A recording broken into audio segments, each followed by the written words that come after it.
Hello everyone and welcome to an episode of Zero Cut Profiles. Today we are in the NR format, the cheapest of fun formats in Master Duel, and we are going to be taking a look at a deck of my own design, BELLCAT Beatdown. Now, this deck is not very good, but let me tell you, it is way more fun than the deck list makes it seem to be. It focuses on these types of cards, the cards that summon tokens when they're normal summon, and cards that special summon under certain conditions, like Perform H Hat Tricker, to make BELLCAT Fighter, which summons strong tokens that can be turned to attack position by final attack orders and boosted by Token Stampede. It is a beatdown deck that can leverage board breakers thanks to the Mecha Phantom Beasts that protect themselves when a token is on field. So, without further ado, let's get into the card by card. We've got triple Phantom Sky Blaster, triple Mecha Phantom Beast Tetherwork, both triple Perform H Hat Tricker, triple Mecha Phantom Beast Rayton, triple Clock Wyvern, double Labyrinth Archfiend, I'll explain that one in a minute, one Abyss Actor Curtain Raiser, triple Lightning Vortex, triple one-time passcode, triple MST, triple Torrential Tribute, triple Needle Sealing, double Paleozoic Dynamiscus, one Jelly Cannon, triple Final Attack Orders, and triple Token Stampede. In the extra deck, we have a couple of staples.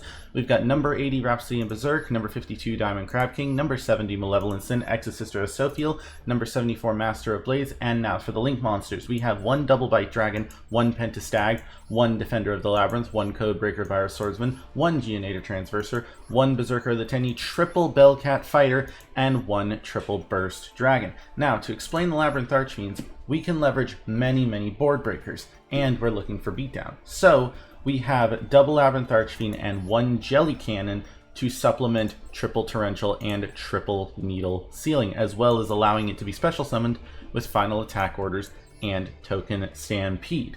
So, without further ado, and with that very speedy deck profile out of the way, it's time to get into our first game against Rusty Anubis.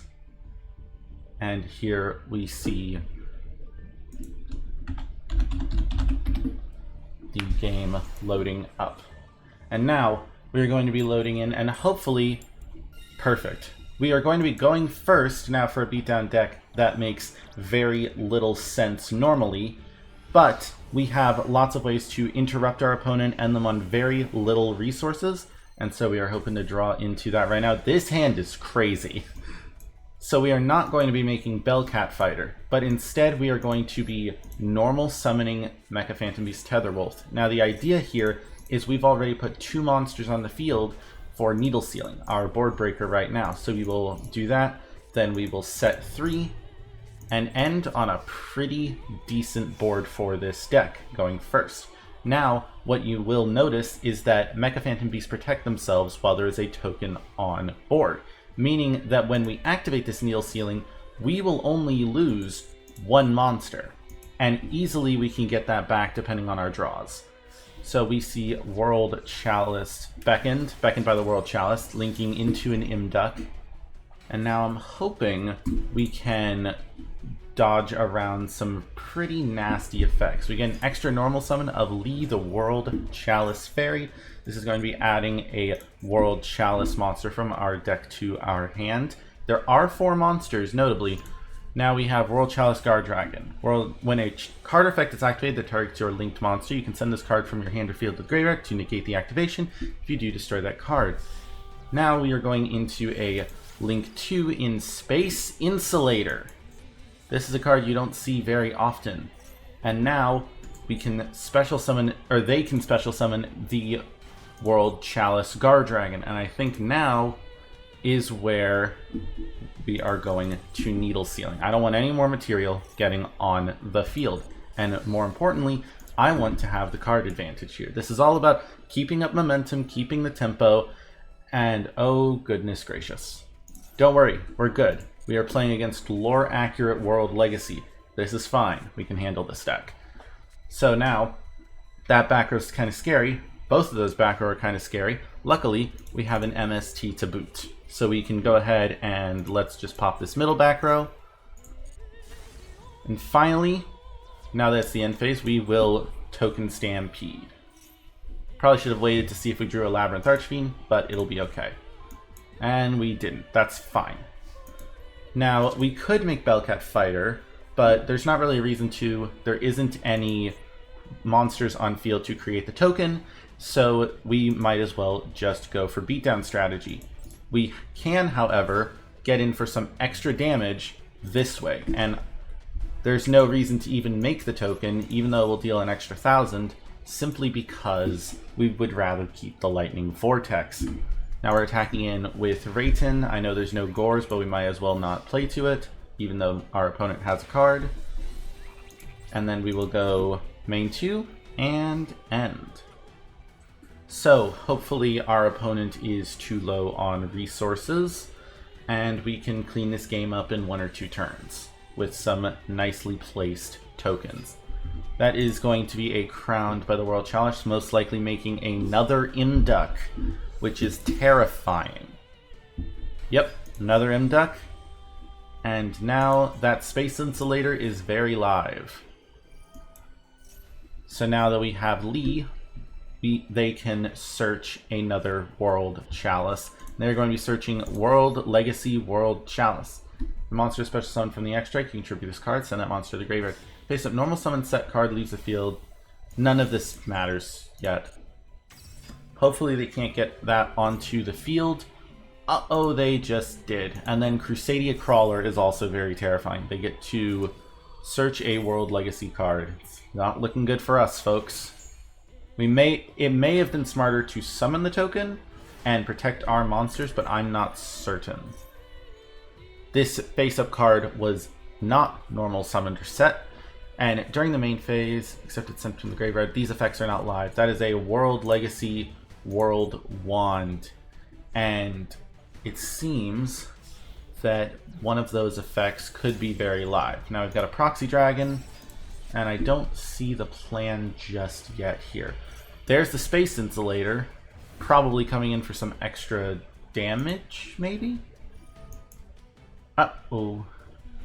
And that turns on the World Wand to special summon that same Lee that we just added back. Wow, look at that combo. Or to special summon a World Legacy World Armor. We may be very dead here. But once this searches a World Legacy World Crown that can also special summon itself, we have the World Chalice Guard Dragon that can also revive. We might just be dead. And that's terrifying. Fortunately, though, this Space Insulator is kind of messing with them. Since it can't be used as link material, they are running out of link arrows, and it seems like they just did. So that World Crown is not online just yet. Or they could tribute 3 and special summon World Chalice Guard Dragon Almarduke, freeing up the link zone, and oh my gosh. What in the world? We are unfortunately going to be taking a lot of damage. Fortunately, though, it seems like they are out of resources, so while this Lightning Vortex can't get us everything we need, it can definitely get us a board wipe. Unfortunately, that Virus Swordsman is very terrifying. But we don't really have another option. So we will go Lightning Storm, pitching the second Mecha Phantom Beast Raiton, popping everything, and we are forced to pass. Like I said, this whole deck is about keeping up momentum. Unfortunately, if you lose that momentum, it's very hard to get it back, unless you draw something like a Phantom Skyblaster. Phantom Skyblaster is a very nice token generation card because it can generate more than one token, excuse me. It seems our opponent is going to be grabbing the World Legacy World Wand, normal summoning the Lee, the World Chalice Fairy, and now they are going to be searching another World Chalice. And oh my gosh, Orchestrated Return to pitch the World Legacy World Wand and draw 2. This will then trigger the World Wand to special summon the World Chalice. This is not lethal yet, but it seems like it's about to be. And with that Link Summon comes a second Codebreaker Virus Swordsman to swing in for game. Ah, that really stinks. Unfortunately, even though we had a good hand, we were just out-resourced, and that's what a lot of these games boil down to. So let's go ahead, and whenever Rusty Anubis is ready, we will be getting into our game 2. Hopefully we can draw a much better combating hand, and oh gosh, we might be going second for this one, which isn't horrible. Mind you, this is a battle-focused deck, but we would rather be setting our back row 95% of the time. However, this may be the 1%, 5% that isn't. And it doesn't look that way. This hand would be really good going first. We'd have a Torrential, the final attackers, we'd have everything. Fortunately, though, if we do draw one of our extenders, we can go into a BELLCAT fighter, or we can just chill on the Tetherwolf and hopefully make a BELLCAT fighter with some pretty strong tokens and force our opponent to take damage. We'll have a Beckoned into an Imduck and an Imduck normal summoning the Lee to search the World Chalice, linking into a Codebreaker Virus Swordsman. The Imduck will now trigger to special summon the World Chalice. Unfortunately, it was not normal summoned. And now we've got the Orchestrated Return, sending the World Wand to draw 2. Now the World Wand is going to trigger, my gosh, and special summon the World Crown. Fortunately, as long as we can out this World Crown, that won't stop our BELLCAT fighter. Now they'll be setting a back row and passing. So I'm hoping we can draw exactly Lightning Storm to get rid of this board. Oh my gosh, we drew it! It seems like destiny is on our side today. We will be activating Lightning Storm, pitching the Clock Wyvern. Now this isn't a perfect field, but fortunately we can out most of their monsters. Their whole board is going to be outed. We've still got the Torrential, so we will go ahead, set 3, and I'm thinking we normal summon the Tetherwolf in preparation for that Torrential. Now let us do this. Summon the token. We've got our level 7 that we are playing our Master of Blades for, because funny enough, Labyrinth Archfiend is also a level 7. So now, once they summon back this Codebreaker, their turn will begin, and hopefully they don't draw enough resources to outmatch us. It seems like this deck is very good at keeping their resources alive. You can banish this card from your graveyard, add a World Legacy card from your deck to your hand. Oh my goodness. So they are going to be searching... What are you searching?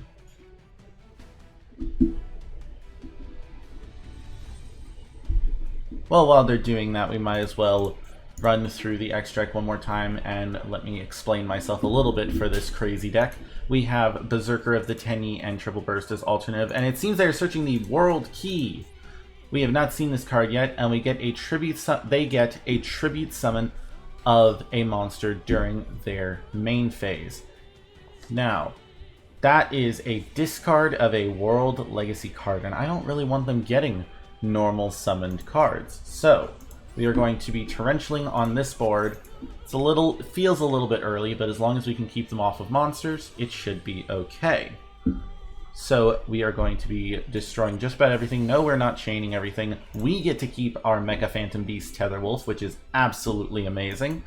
And hopefully they will be out of resources. That back row is scaring me just a little bit. And it doesn't seem like they can do very much. They do have the Lee effect. And it seems that they are just going to be setting back row and passing. Now we're going to hope for something good. That's not bad. It's not the best, but it's not awful. We're going to save our back row face down, make them a little scared. And I think we're going to pop that new back row, because clearly it's something that matters. And it seems they're saying a World Legacy's landmark. Banish a World Legacy from your hand or field. Target 2 monsters in the graveyard. That would have been very good on their turn. Now we're just going to go in, swing for a little bit of damage, hopefully. And this is sometimes what these decks, these matches boil down to a swing for 1700 and pass with some back row that isn't even live half the time. Fortunately though, if we do have the right draws, of which there are plenty of them, we can swing in for even more. Hopefully this final attack orders can come in handy as well. This has multiple purposes in this deck. First, it can turn the token from the BELLCAT fighter into attack position because it is summoned in defense position. And it can also turn the token summoned by one-time passcode to attack position, which for all intents and purposes is a free BELLCAT token with different stats. Or with different type and attribute, I mean. This can also help with dealing damage to our opponent, because in this case setting a Lee would be very good, but now having it in attack position it would only have 100 attack, although I'm guessing they don't mind this time. I imagine they have some back row to deal with that. Abyss Actor Curtain Raiser is not the draw we needed, unfortunately. However, it is not the worst in the world, as we are playing a Codebreaker Virus Swordsman, but this is not the best damage. We might make this in main phase 2, however, or we could go into a rank 4. It might be good to go into Diamond Crab King. We have options here, and I think the best option right now is to just normal summon. So we are going to hopefully just go to battle, swing in for even more damage. Seems like they've got something. We're going to attack in with the Curtain Raiser. It has been a long time since I've had to normal summon this card. Swing for 1,000, and then swing in for another 1,700. We're going to keep the pain train chugging along, and as long as we can stay ahead of our opponent, we should be safe. So we're going to go main 2 and end phase, and that seems to be a Dynamiscus. Discard a card to banish the Tetherwolf. Interesting. Once this resolves, we can see what that special trap card is in the middle, or spell card it could be. And now we have a 2200 attack Abyss Actor Curtain Raiser. This is not awful because it is a pretty large body to get rid of. You can banish this card, add a World Legacy card from your deck to your hand. That does allow the World Chalice to trigger, unfortunately. So hopefully a 2200 attack beat stick plus some back row that scares them. Uh-oh, they are adding the World Key again, it seems. That World Key, they cannot activate it. Or they could activate the back row. When you activate this card, you can also tribute Crusadia or World Legacy, and if you did, special summon a Crusadia or World Legacy from deck or grave. And then now they have a consistent effect. While you control a Crusadia Link monster, your opponent's monsters can only target Link monsters for attacks. So hopefully, again, they can't beat over 2200. Now that 0 attack defense value looks pretty nice, but what looks even better is not a World Legacy World Armor.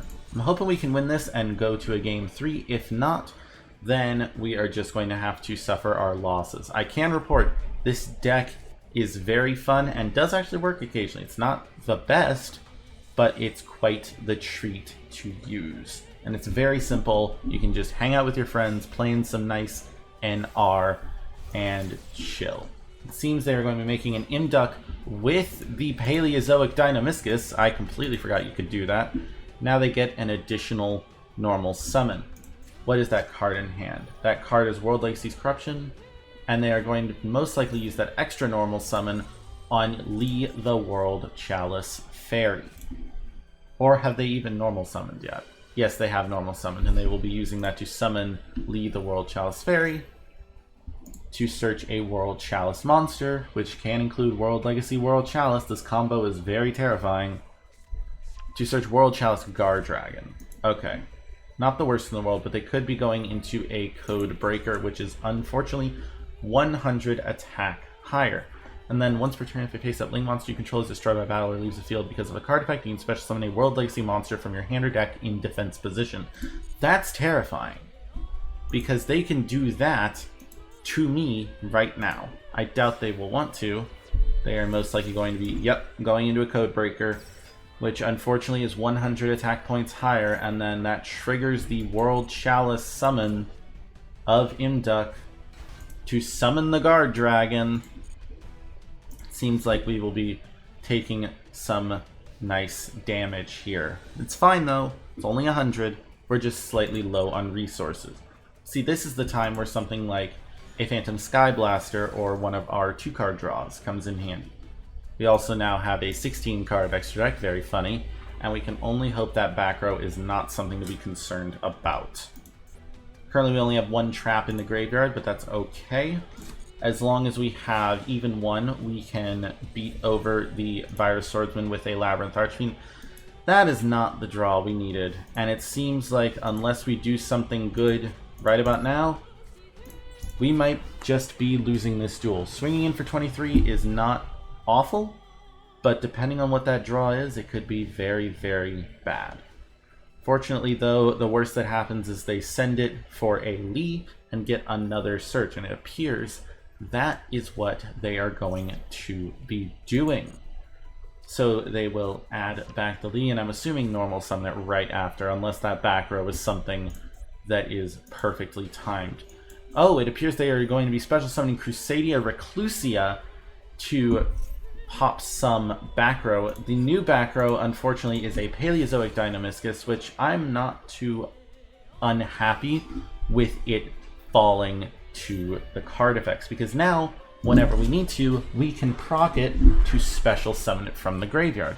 Beckoned by the World Chalice is the search from the Lee, and it appears they're just going for raw damage. Now, how are they going to get more damage on the field is the question. And it appears this is the way to make a proxy dragon. And now they have 2 link arrows available, 1400 more points of damage, and they can special summon back a normal monster. So there comes another Beckoned in defense position. We are not activating that final attack orders right now. So now they have some link material and some decent damage. They are going to be linking this off for a triple burst dragon, which is going to hurt, but it's still okay. So now, does this negate anything in battle phase? It doesn't appear this is battle phase. So, or I mean damage step. So we are going to let the Code Breaker attack in. Now I am going to activate Token Stampede. I hope this works the way I'm thinking. If not, then we just get the Deinamiscus on our turn. And it will resolve and allow us to protect from this. This does piercing, doesn't it? Where does... Yep, it does piercing. So, we can protect a little bit of the damage with the final attack orders. And only take 12 here. We do lose our Palea, though. I am perfectly fine with that, though. We may have been able to make a BELLCAT fighter, but we could not beat over one of these. Phantom Sky Blaster. Ugh, that would have been good with the Palea. What was I thinking? So, Sky Blaster tokens, we can get 2 monsters. And with those 2 monsters, we can make a Code Breaker of our own. And it appears that is all we can do.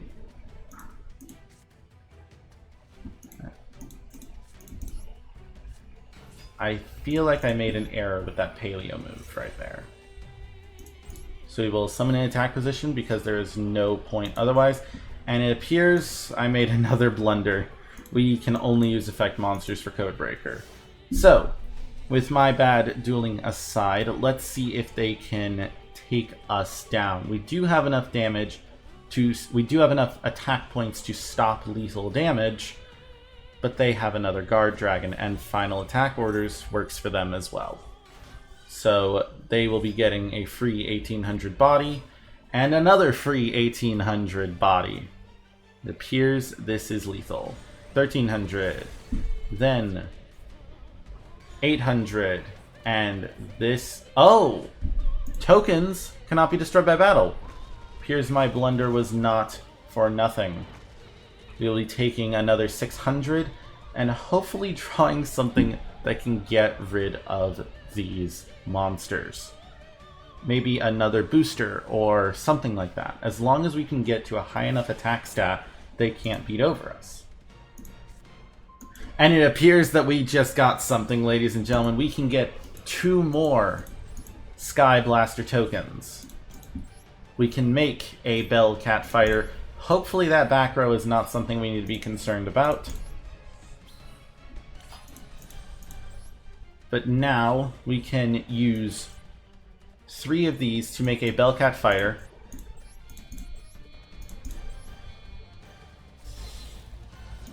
And beat over a World Chalice Beckoned monster right here. So we will go ahead, swing in. That will be destroyed by battle. BELLCAT fighter will trigger. Oh no, the Triple Burst Dragon. I completely forgot. Uh-oh. Unfortunately, that does trigger during damage step. And it appears we may have lost because of it. But if they do not defeat the BELLCAT fighter, we do have draws that do it. Wow, a Lee is very good here. And that triple burst just cost us the game, I think. Fortunately, I don't believe they have more methods to summoning, except I gave them a Link Arrow. They are going to be setting a back row. Does not seem like they have enough damage. Maybe they do. 300 plus another 800 plus 900. That is enough. I think they are checking their math right now. Oh! It appears they have changed their strategy and are going for Power Code Talker. This is even worse. One face a monster on the field. They're going to be negating my BELLCAT fighter. They are going to battle, tributing the Triple Burst Dragon.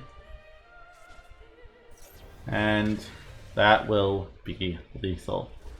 Well, it seems like a blunder may have cost me a little bit of tempo, but as I said, tempo is everything.